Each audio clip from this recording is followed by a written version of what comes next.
Welcome everyone to Every Action's new leadership series, Leading with Every Action. We are interviewing industry experts to discuss important topics facing nonprofit leaders today.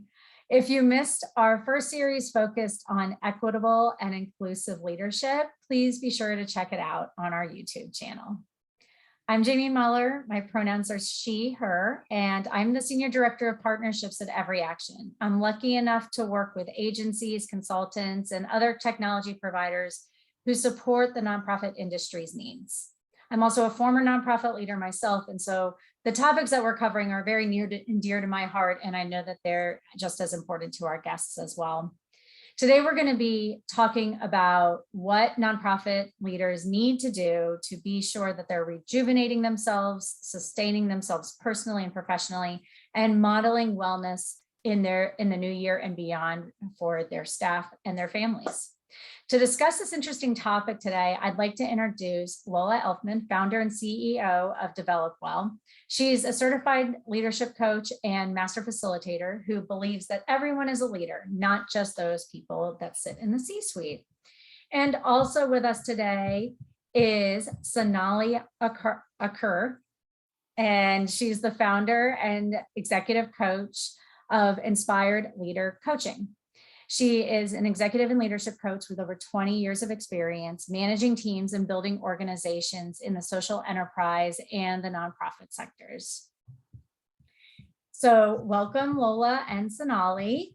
And I really appreciate you joining us today. I know that this is a busy time of year for everyone. We're coming into the holiday season and a new year is approaching. And so it's really a time that most people are thinking about the need to reflect back on, what they've accomplished and also be looking forward to what's, coming around the bend. And sometimes those things don't always meld well together and they can create a feeling of overwhelm. At least they have in my opinion.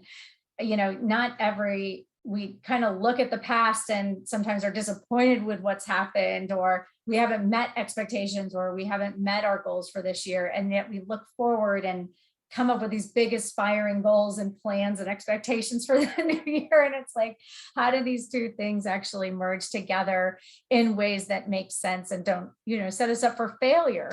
And so, when we were talking about this offline before we,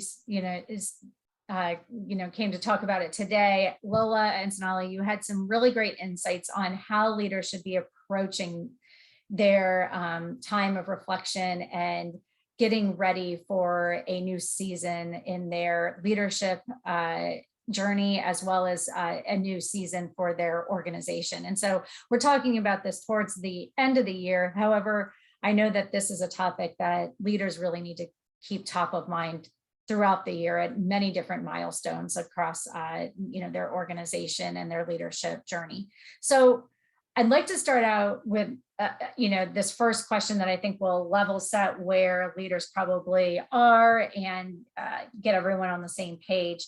What challenges are you seeing leaders facing in their personal and professional lives that prevent them from finding the time and the space to reflect and to focus in on their strategy and to find clarity around their organization's current purpose and the direction that it's headed in? Yeah, I can jump in, Jamie. So as a leadership coach, I actually work with a lot of different clients on this topic specifically. What I find is that leaders, executive directors become really overwhelmed and really reactive. And so what happens is all of the focus comes on things that are urgent, right? So even the urgent and important obviously fill people's days, but then also the urgent and not important starts to fill their days. And so what happens is that leads to overwhelm and stress. And I think now, especially with work and home, the lines have blurred so much that both the stress from both bleed into each other. So the stress from home bleeds into work, and the stress from work bleeds into the home. And so I'm just seeing stress levels through the roof, and people feel busier than ever. And yet, like you said, Jamie, more often than not, they feel like they're not sure what they accomplished during the day. They're behind on their plans. The resolutions they might have set at the beginning of the year have kind of gone out the window.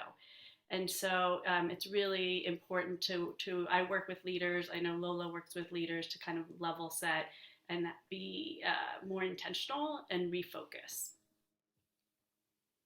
Yeah, I'll just share, Jamie, too, that I think some folks are saying, oh, we're trying to go back to normal, or look how much we were able to do during this time.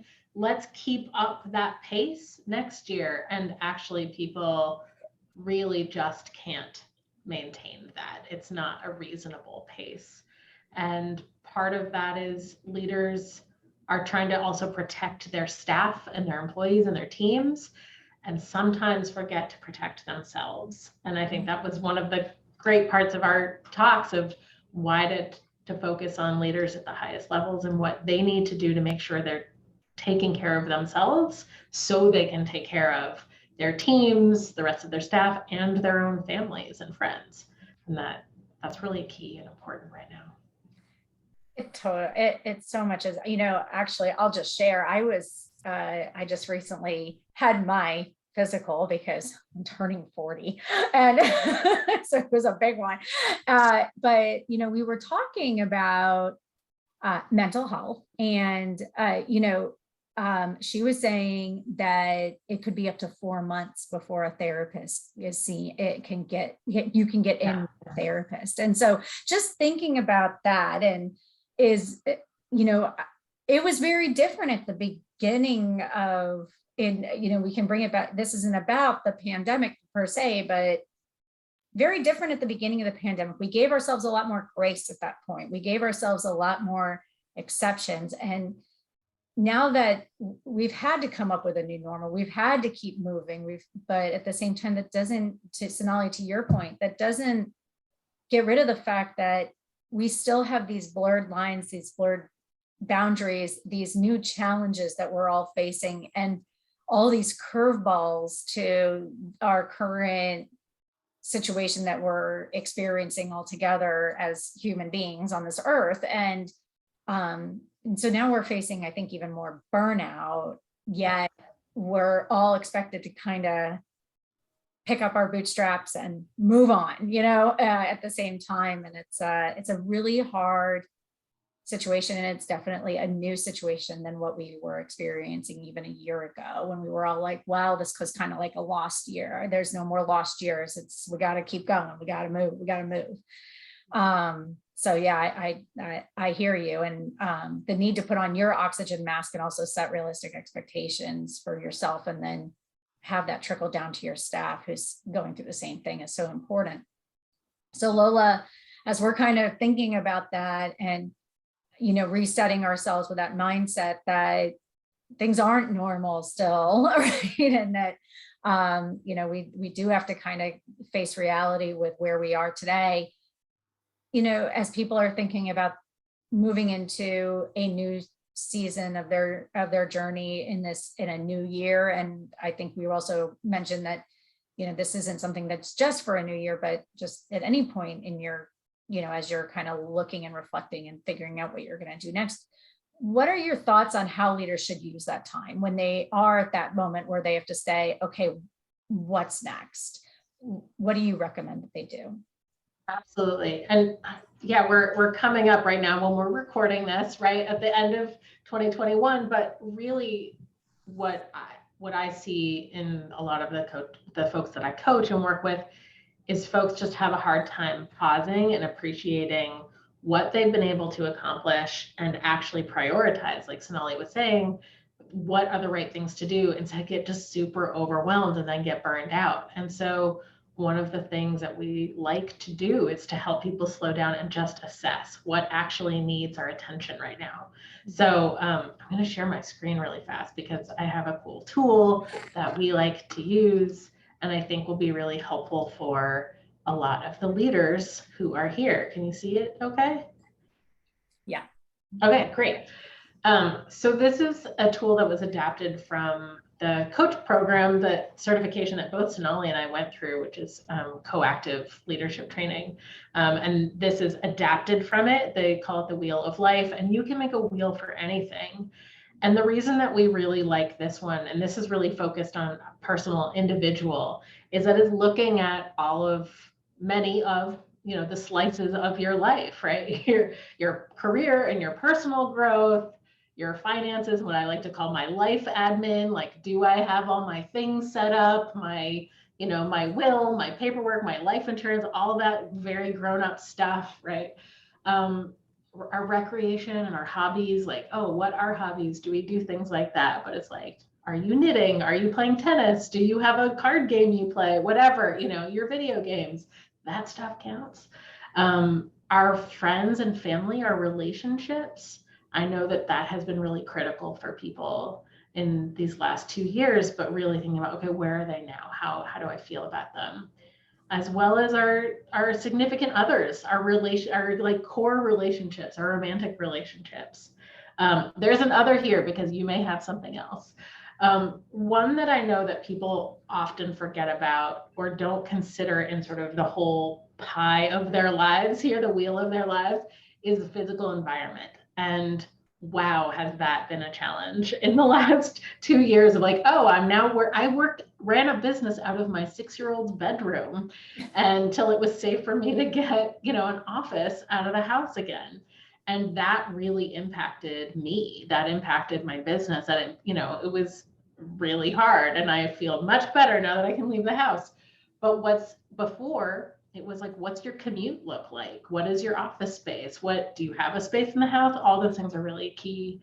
And then, like you said, Jamie, like our health and our well-being, like how are we doing in those? How are we paying attention? So what folks can do with this is to say from 1 to 10, how satisfied in each of these slices are you right now? Not for all time, just like right now on today's date, write the date and say, how satisfied am I?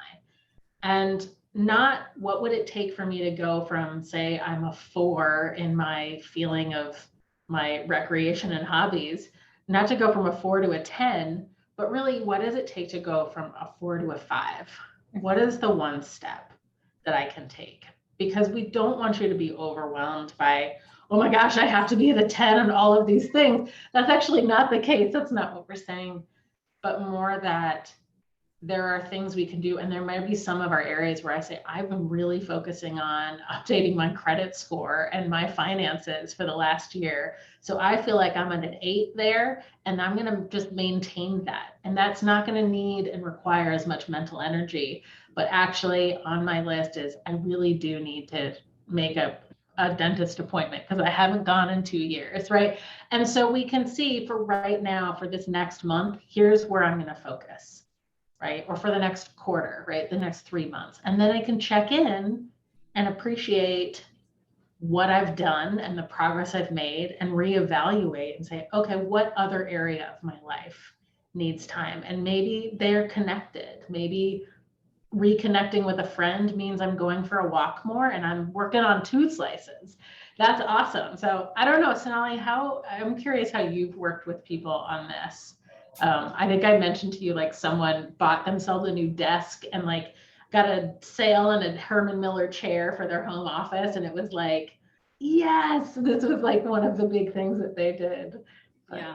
Yeah. Lola, what I love about this wheel is that it really helps us focus and be intentional about the different aspects of our life that are all playing together.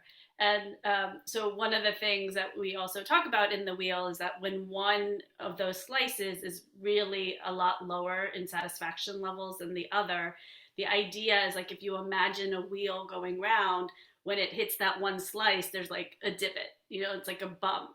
And so what we want to do is create a little bit more of like a smoother ride, so to speak, so that when we have those areas that are really out of whack with others, focusing on that. And so, for example, Jamie, what you were saying is like during COVID, there was, we had to revamp how we lived our lives.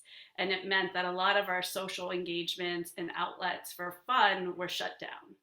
right? And so you can imagine that recreation or hobbies, health and well-being, those slices were probably a lot lower in satisfaction levels than ever before. And so with this tool, you can look and think intentionally, like, where do I feel I am on a scale of 1 to 10? And what is one small shift I can make so that I start to move that number up and get a little bit smoother in sort of how the wheel of life works. Yeah. Yeah, that makes a lot of sense. I love that feeling of like a wheel going around, like if you have a flat tire and there's like a bum moment. Exactly. We all discovered sourdough and everything worked out just fine, right? Sourdough and Peloton, right? So for some Sourdough, people, Peloton. their well-being, their recreation went up, but some didn't. So, it depends.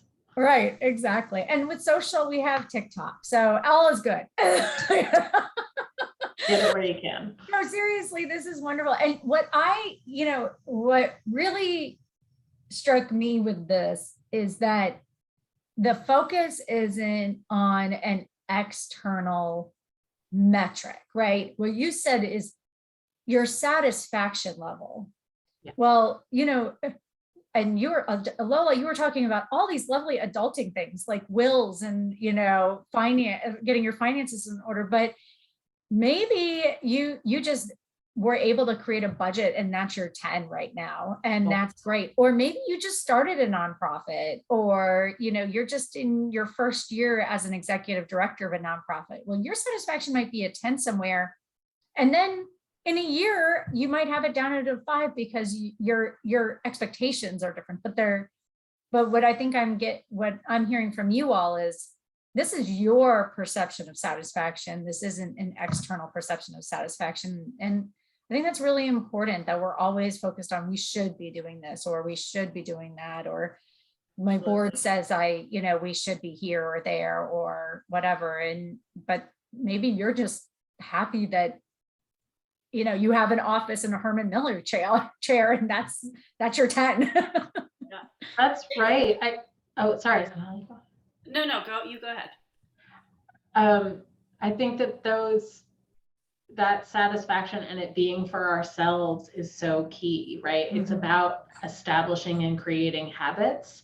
And we know from great research, the book Atomic Habits is an awesome one if you haven't read it. But it's just about building in the practice of something. So when I started my business, every morning I would start the day I would look at my bank statements so that I was always thinking about, okay, where are we at now? What's happening? I would just sort of do this until it became second nature. And did it become such a thing? The same thing was, reaching for my vitamins in the morning, or reaching for a book instead of the iPad with my kids. It's like we just build in these small habits that help shift our behavior over time until they become just part of who we are in our daily movements. Yeah. And not such a big, I'm now going to run a 5K, right? That's hard to do. So I think that helps alleviate some of the pressure too. I don't know. That's my hope for people, really. Yeah. And I'll piggyback on that a little bit, which is Jamie, what you pointed out is really crucial, that this is our self-satisfaction. It's not an evaluation. It's not how well are we doing compared to others. It's just how happy are we with how this part of our life is going, and what are the shifts that we can make. So I thought that was really good for you to point out.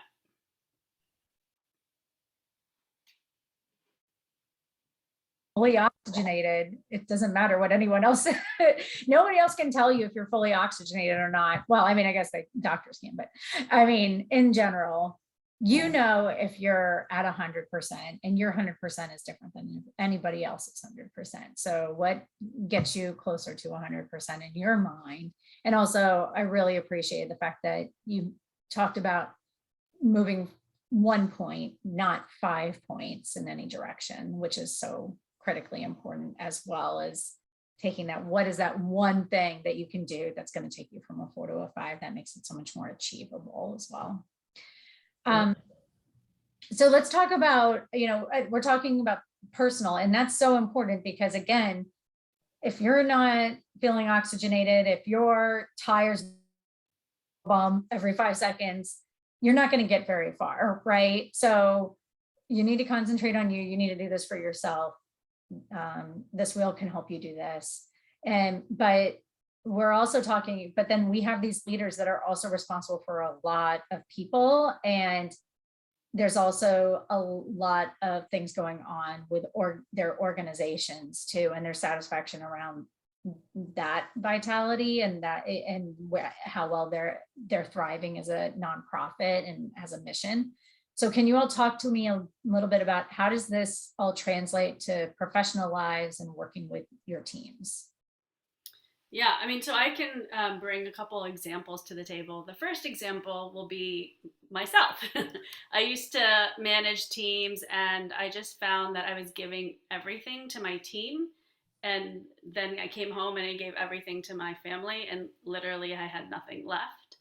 And what I felt like, because it was in service of a mission, it was in service of my team, it was in service of my family, like I felt guilty taking time for myself or doing anything for myself. And I also thought like, that's not possible. I have too much to do. And in retrospect, there are a couple things I noticed. One, I did burn out. Two, I don't think I was as effective or efficient as I could have been had I taken some time to pause and reflect. And three, this is like, it was the biggest aha. I don't think I was a good role model for the people on my team. Right. And so, and even for my own family, for my kids, right? Like we're modeling our behaviors or teaching the people around us, like what we value and where we place importance. So what I would say is, especially if we're thinking about running an organization, we want to have impact, we want to be effective and efficient. What I will say is that you need downtime to be your biggest, boldest, badass self, if I'm allowed to say that. And so I always like, when I work with clients, I liken it to a slingshot, that there are going to be times where we need to slow down so that we're building that momentum. And that will allow us to let go and like shoot off, right? Mm-hmm. So that slowing down will allow you to accelerate. And so part of that slowing down is like looking at that wheel, looking at like, what are the areas that you feel that you would like to shift in terms of satisfaction, and then thinking about how. So one of the things Lola was saying is like making small shifts in habits, right? So there was an example that I have from a leader that I worked with, where the work and the home became so blurred for her that it became really hard to shut one off, whether it was the home or the work. And so what she realized is, if we looked at that wheel, the physical environment was where she wanted to make a shift. And it wasn't like her desk space and that, because she always had that, but it was sort of the mental shift. Mm-hmm. So she came up with this idea to walk around her block in the morning to signify or signal the beginning of her day. She would walk around her block, buy a coffee at a local coffee shop, and then come back, sit down at her desk, open her laptop. And then at the end of the day, again, to signal that it was the end of the day, she would close her laptop, walk around the block, and then come back. And it's these small shifts, and different things work for different people. But, looking at that wheel of life allowed her to identify, like, this is what I feel like is missing, and this is what could make an impact. It's a great example. And it's such a small thing, but you're right. It makes such a big difference mentally. It helps you to kind of totally revise your perspective of your space and, and gives you also just that time to reflect as you walk on what you've accomplished that day or what you need to start accomplishing that day as well. That's a really great example. Lola, anything else that you'd add to that, or? Yeah, well, one thing that we'll talk about in our next conversation together is going to be really specifically about how to apply this to teams and to the workplace and communication with your teams. But the preview is that these wheels are totally adaptable. And so you can take this and say, what are the slices of our team and how we work together? What are the slices of our goals for the next year and the things we're trying to accomplish, or how we run? and then do an assessment as individuals or together as a team to say, okay, how are we doing this? Or yourself as a leader, right? What's my role as a leader? How satisfied am I? How effective am I in this right now? And what might I need to shift? And I think that that's going to be really helpful for people to see, okay, I'm doing well in these areas, but this area, this is what needs my attention. Again, to help us narrow and prioritize for a little bit. And I love that idea of the slingshot, Sonali, like just the slowing down so we can move quickly, because we can't maintain that pace all the time. So, yeah. And also pulling back. I mean, Lola, like you mentioned, like you might be at an 8 somewhere, and it's not that you want to go backwards, but you don't need to, you can pull back on how much activity or how much energy you're focusing on there and put it towards something else, which is, it's such a great way of thinking about it. And it's so true, that whole, what is it? You go slow so you can go faster. So it's definitely a true statement. And it's something that we tend to ignore because of just like expectations of always going. So I know one thing that we're going to be doing is we're going to be sharing this wheel so that people can get access to it, I believe. So be sure to check that out. There'll be links available as well. And like Lola said, we're going to be doing a second video, especially on helping to take care of your teams and setting good expectations for yourself and your organization. But for now, it's Lola and Sonali. Do you have any suggestions for you? I mean, I think you've already mentioned you can do this wheel for yourself. Is there anything else that you'd suggest that leaders do with this wheel today that could help them as they're going into the next week or so, that they should be doing as they're preparing for end of year giving or budget talks or anything like that, or just in general life? Is there anything that you'd recommend that they really hone in on here? I think you don't have to do everything by the end of the year, and it's okay to say, this is on our plan for January, February, even March.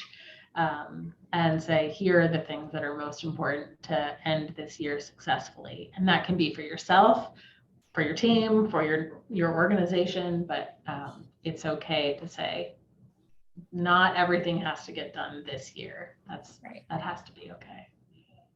Yeah, and I would just piggyback on that and just say, everything isn't going to get done this year. And so pick maybe the top 1 to 3 things that you feel like you really want to prioritize and focus on. And within that, my request is that people find a little bit of time to schedule for themselves, because we just operate so much better when we have a little bit of mind space. Go outside, take a walk, get away from your desk, because that will help rejuvenate you. Just having your feet on the ground, in the grass, if there's a patch of grass nearby, these things kind of recalibrate and recenter us. So taking time to do that during a busy time of year is really important too. It's so true. So how should people connect with you both? Well, I can be found at developwell.org, and my email is lola@developwell.org. And I'd be happy to chat with anyone who wants to talk more about coaching or organizational development and management training. Yes, and I can be found at inspiredleadercoaching.com.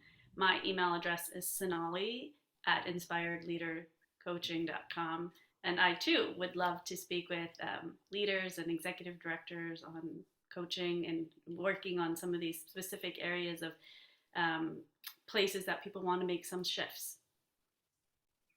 Awesome. Well, thank you to you both. And I can vouch that these are 2 of the best leaders I've ever worked with. I've worked with them personally. So I would highly recommend reaching out to them if you want to take your team and yourself to that next level. And so I want to thank you both for sharing your insights with our viewers today. And everyone that's joined, thank you for listening in on our series. I hope you do take some time to evaluate your wellness and rejuvenate, and so that you can lead with more focus and clarity in 2022. And please be sure to check out the next video in our series where we talk about expectations and teams. Thank you to you both. Thanks, Jamie. Thank you.